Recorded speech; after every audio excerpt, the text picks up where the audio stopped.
come in, just tell them to. Yeah.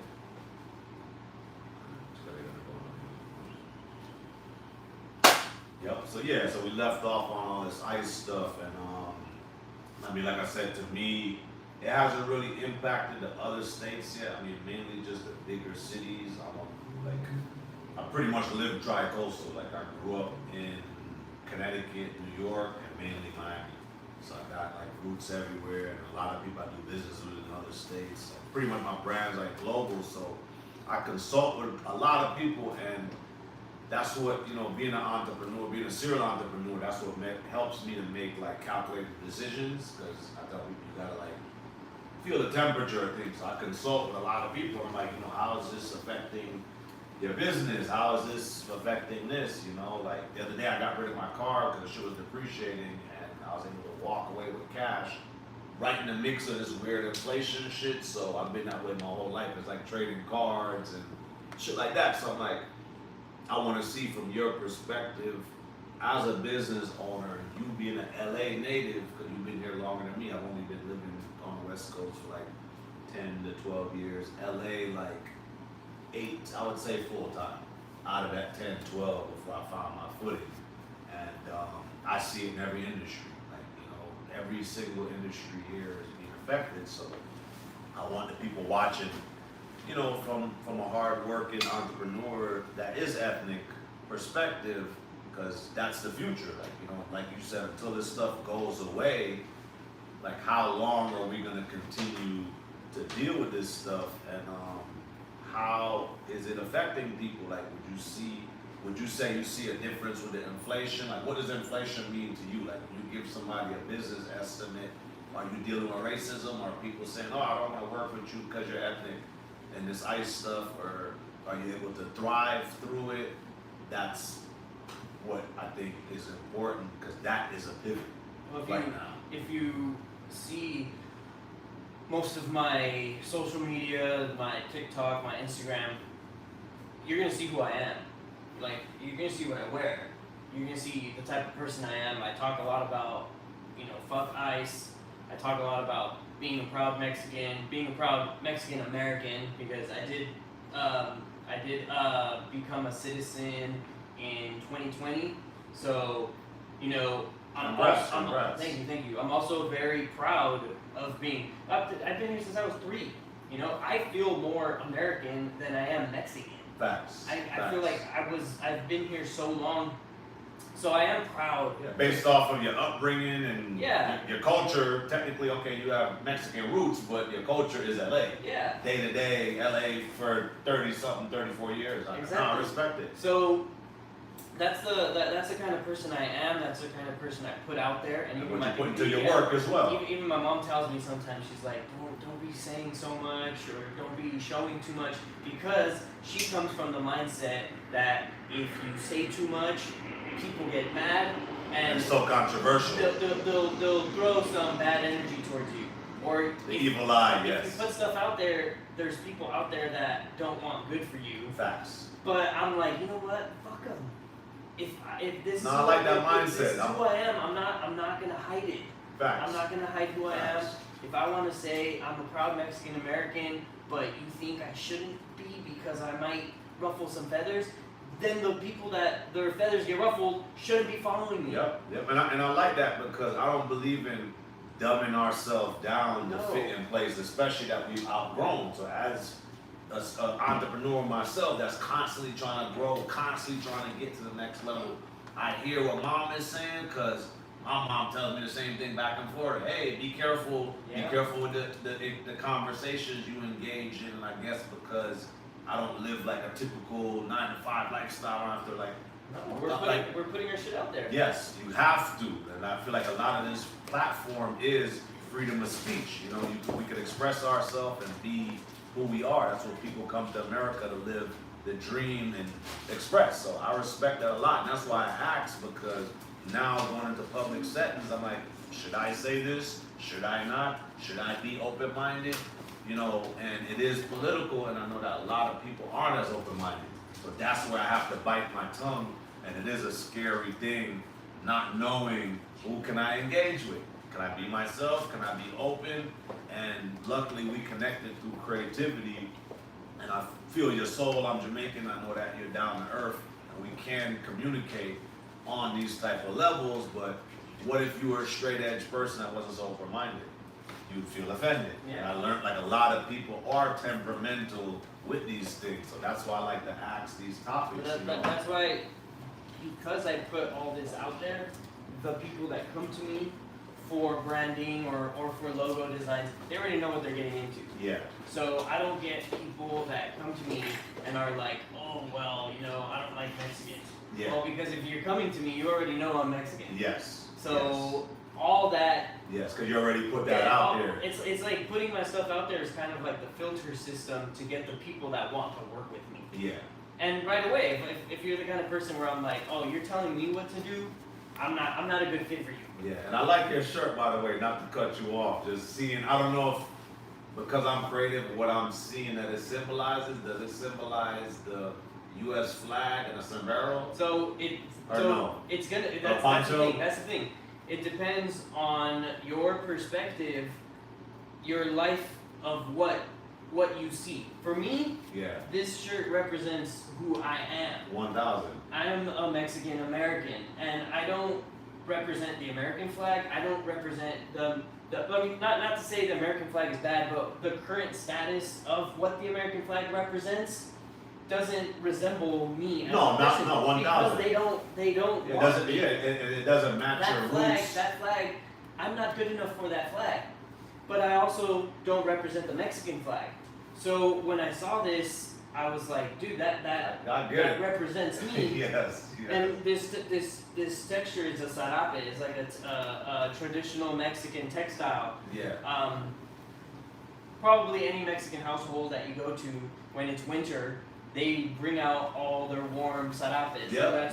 No, I've seen it and I picked up on it. And that's what I see. I see this shirt and I think a blend of cultures. Now, you can also have that other side where they see this shirt and say that's offensive because you're disrespecting With the temperamental American people, flag. correct. And right away, right off the bat, I know what kind of person you are if you tell me, Yep. oh, that's cool, that's Yep. creative, it represents Yep. something different, or if you say, oh, that's disrespecting my flag. Boom, right off the bat, I already know who you are. No, 1,000. And that's the type that's why, like when I wear stuff, even on my feeds, I have shirts that say protect immigrants or immigrants' rights or things like that, so that people know where I stand. I'm not trying to hide I like this. that. I'm I not like that. trying to be like on both sides. I like no, that. I'm on the side that I represent. I'm Yeah. not trying to be for everybody. And that you just can't be for everybody Yes. without Yep. losing yourself. And then you lose your value. You lose your value and you lose your standard. And I was taught if you don't stand for nothing, you fall for anything. Exactly. So don't go out your house then. Like I literally have that tattooed on my arm. Live by it, die by it. So, and anybody that knows me, my word is what I have. Currency comes and goes.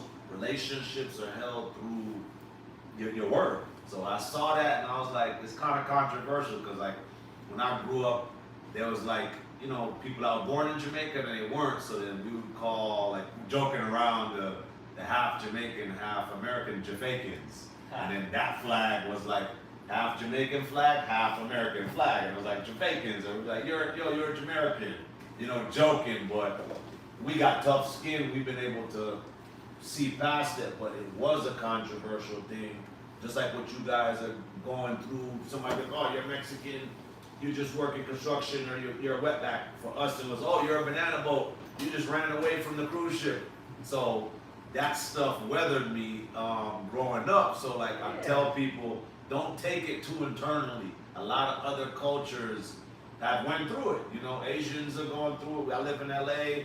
The Armenian, Middle Eastern culture is going through it. They're getting deported just the same. And it's crazy too because even some white people are going through it too because not all of them are racist and have evil hearts Yes, and are all yes, about, but they get caught in a but cesspool. they get caught. Yes, And correct. because of that, they're treated different from Hispanics. Just for supporting other people, or like when I see like interracial dating, that's a huge thing. Or I've like lived in San Diego before, and like there's a lot of whitewashed Mexican people that I'm like, how does this work? Like I remember one day I seen some girl went viral. She told some black girl, she's like, "You're a monkey. Go back to wherever you come from." But I'm like, "You're ethnic. How the hell does this work?" But me living there, I learned there is a culture of that. Or like in Jamaica, in Kingston, where you see Sean Paul from, it's like they look Middle Eastern, we call it Coolie Indian. Like West Indian, they think that they're other. They don't really like, like yes, they're Jamaican roots, but if you put them next to a jet black Jamaican person, they feel like they're white and entitled. So it's that. I grew up with it too. Or being light skinned, my friends that are jet black feel some type of way. They're like, "Oh, you're light skinned. It's a light skin card," and they feel like you're privileged. So I grew up with that, or like just being happy. I remember growing up where like Ice Cube would be like, in his hood. I guess you grew up in Compton. They're like, "Ice Cube, why are you so happy?" Or you're successful. Why are you mean mugging? And he was like, "Man, growing up being light skinned and laughing and being happy was hard. Them people thought I had more than them. They would hate." But that's where I'm coming from, and I was like, damn. That gave me a life perspective because I was like, okay, he's older, made it from poverty, and has a story, and that's kind of how I grew up, where it taught me how to be like a chameleon, just to survive. You have to adapt. So that I feel like is very important. Why I ask, and it gives me an edge on life when I get like somebody else's perspective. I'm like, okay, we're coming from the same cloth. What secrets, especially you being an LA native, because I remember coming here, they're like, "Oh, well, that's not LA to do," or it's like these little codes that you go to In-N-Out, and it's like, "Oh, well, an LA person would know the hidden, In-N-Out menu." So I like to learn the hacks. I learned like, okay, people are very territorial. East LA and West LA is two totally different things. Like, oh shit, Burbank used to be a sundown town. It wasn't black friendly, it wasn't ethnic friendly. I had to learn these things after being here for 10 years. So I think all of those things and changes is pivotal changes that coincide with this topic of the concept of the podcast, Life Pivot. So that's why I ask these things. What made me change my way of thinking was kind of that like motto, fake it till you make it. Yeah. Where you have to fake the person you are sometimes to become that person that you want to be. 1,000. I feel like as you're doing that, that's a form of manifestation. Yeah. Like pretty much living out the dream in your head. And you might feel like, oh, but that's not me. I'm lying. I'm not good enough. Because that's how I felt when I graduated to college. Yeah. I couldn't find work. Wow. And I feel like it's also because I went to Cal State LA. And somebody with the graphic design degree from Cal State LA compared to art school, Alina, what we're filming. They're already using that. Let's give them a minute. You good? Let's give them a minute. They're coming out behind us. You want to let them use the bathroom and go back to the room? Yeah. Just give them a minute. Yeah, She that's took what them to I'm the saying. bathroom. Stop for a minute. We got like what, like 5-10 minutes left? Yeah, like 10 Okay. minutes to get an hour. Yeah, because she took both of them to the bathroom. So Gotcha. yeah, it's coming out good. Dope. Yeah, very good. We got 2 people live here. You want to talk to the live or? Yeah. Thank you for you people checking into the live. LVYC Life Pivot. For the new people that aren't subscribed, make sure you hit the subscribe button. More importantly, we're going to start going live more often. If not every other day, every week, and just give you guys a behind the scenes take on what we're doing and how we're growing the platform. And it's a fun array of people with raw, inspiring stories. The concept of pivoting, there is inspiration, hardship that we talk about that people can relate to. So if you feel like that matches your energy, then hit the subscribe button. Feel free to comment, share, and continue to follow the feed. Thank you for watching. We're about to give you another hot episode. Okay, Mike, can you hand me that battery? This one is that. That's fine. We're good. Okay. And we just put this one right back on the same Yeah. line.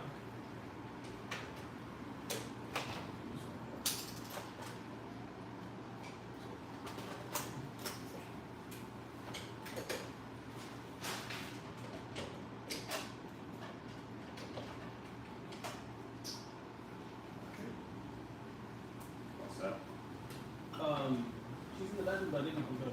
We'll just pass it. I feel like a bunch of people. Alright. One second. Yeah, so what are you saying? Okay. After I clap, give it like 2 seconds. So, like I was saying, since I went to Cal State LA and I got a graphic design degree there, trying to find work on top of, being Hispanic. Not to cut you off, do you feel like you didn't have enough strength here in LA with like all these big colleges? What was your take? Was it a little struggle? Was it hard at first? Yeah, because they see Cal State LA and they're like, oh, it's a smaller university. They're not, their graphic design Not wild about it. isn't the best, well known. So you kind of have to like fake it. And the way that I faked it is that I built up my portfolio with fake projects. So it made it look like I worked on these projects that are big and whatnot, but I really didn't. But they don't know that. They're But it got you in the door. Yeah, they're not I gonna. like that strategy. They just see my work and they're like, oh, this is the work that we do. Yeah. You did it, and you did it well. But that's the thing too. It's like I already knew that I had what it takes. Yeah. I just had to let other people know that too. And put it out there, awareness. Yeah. For you to pivot to get to the next level. So I because had if to not, fake- you would have just stayed at entry level pay. I had to fake it. I had to create the fake, like fake clients and fake projects, so that I can get those projects that I did want, those jobs that I did want. And then on top of that, I've always wanted to be a brand designer, Gotcha. brand identity designer. But graphic designer is your title that you get when you come out of college. That's the degree you got. So when you come out, business cards, resumes, you put graphic It was designer. something with a more seniority. Yeah. So I was like, everybody who applies is gonna have graphic designer. Everybody's business card is gonna have graphic designer. 1,000. I'm gonna put brand identity designer. I like So that. right out of college, I changed my title. I went for it, and now that's what I do. I do brand identity, and even at my agency, anything logo, brand identity, they go straight to me. It's like I created that vision of myself, and I knew that I had what it takes to get it if I was given the opportunity. So then I created it, I went, and I got it, and now I'm living it, But if I didn't do that, if I didn't fake it, then I might not have. You'd be stuck at entry level. I might not have had that opportunity to become And you that went person. hard with your resume and your work history, your man hours, just to show like, okay, away from my degree, here's my credentials. But I knew I was That's very I was powerful. different in it, because when I would go to work with other creatives, I would tell them like, yeah, I'm listening to a design podcast, and they'd be like, oh, you design outside of work? Yeah. Like outside of our working hours? And I'm like, yeah, that's my life. Like I go home and I design. Yeah. I'm on the Full weekend. time. It's not on just the for a weekends. job. It's my livelihood. On the weekends I'm designing, like that's just what I do. And that's when I knew like, oh, there's a level to like the type of person that works and the type of person that it's their life. Yeah, I like how you put that. You know what? Because you're right. Some people just turn the laptop off. For me to be here in LA, thriving as a single parent, like I said, I'm Jamaican with over 10 jobs. I do 10 things at once. Yeah. I don't sleep. Until I can afford to sleep, I feel like sleep is a luxury. So that is very powerful, man. That's why I have you here, my brother. And I think we definitely gonna do like a round 2, because we got a lot of stuff to unlock. So everybody watching, soak up these gems, soak up the information, rewind and listen to what he said, and get some perspective. You having a bad day, you feeling like you at a roadblock, you're doing creative stuff, this is the platform for you, because we don't ever stop. You heard what he said? You realize you reach a point where people peak. When you turn off your laptop at the end of that 9 to 5 o'clock hits, and you turn your computer off, you're just gonna get that level of results. So if you want that Lamborghini Urus, that Rolls Royce, it might take some overtime on your own, not just because your job is giving you overtime. That's what I interpreted from what you said. And this is a form of like just doing something else as well and not being content. So I think that's huge, and I respect that. And this was a pleasure having you. And because we're capped at time, we can only do with so much, but we're definitely gonna do round two. Yeah, I appreciate you. Yep, bless. Thanks for Pleasure having having me. I appreciate it for letting me tell my story, and let's inspire and get people influenced and motivated to just be better. Likewise, and I think that's very powerful. And to all the ethnic people that have your similar story or you're confused, he just gave you hope. He went through, he's been dealing with racism. Now in 2025, as all immigrants are dealing with this ICE stuff, and you didn't hear a smidgen of him stopping, so y'all can't use that as an excuse, oh, it's blocking me. No, you gotta work through it. Everybody's dealing with roadblocks, so this is very powerful, and I think to be able to pivot through the roadblock is where we're at. So thank you, man. Continue to be you, and you got a dope career ahead. And, I see you and your wife as a happy family, and I want to congratulate you and keep on being great, man. That's what this platform is about. Thank you so much. Yep. Thank you.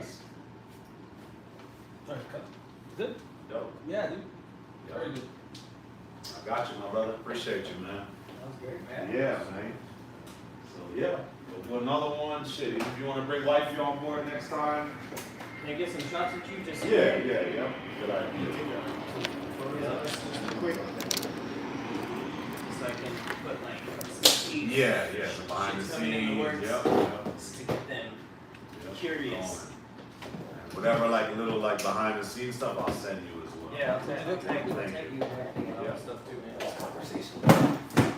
Howdy, you made it. Talking about Roblox, yesterday I was charged 150 and I was so pissed off. A speeding ticket? 150 for this Roblox. Oh shit. I have my mental. She ordered it? Take that picture. Yes. Every single one. I think I will The subscription. delete it because that was too much already. We gotta talk, cause I'm over it with the phone stuff. They don't have no sense of money, no. Exactly, and my friends as well have the same problem. I told her I'm about to buy her some shoes from Walmart because she's been eating through her shoes so she can understand. I grew up that way, man.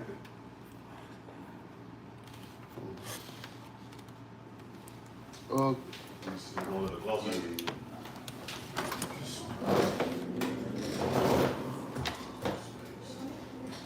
that's really good.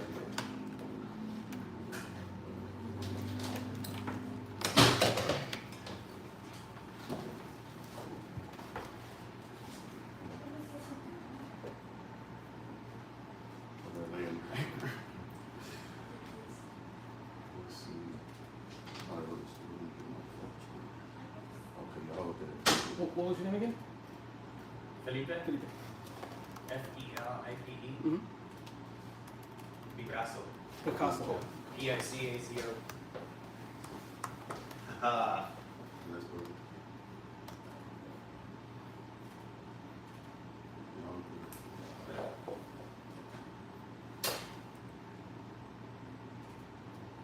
Alright, that's gonna take. Thank you, man. James, you think we have room? You gave him his phone? Yep. Huh? This, let's turn it off to save the battery. Do you think we, yeah, should be off. There should be 3 memory sticks we can use. Alright, so we have to wait 40 minutes to dump the footage from his, because there's no more space on that one. Oh, we'll figure it out. Yep. Thank you, my brother. Yep. See you soon. Yeah. Let me know when Appreciate it. everything's. No, for sure. I'll send you some behind the scenes and we should have everything cut in about a week. Oh, yeah, And I'll bro. show you how to use. It was nice meeting you, bro. I'll show you how to use the Opus Pro. Oh, yeah, for sure.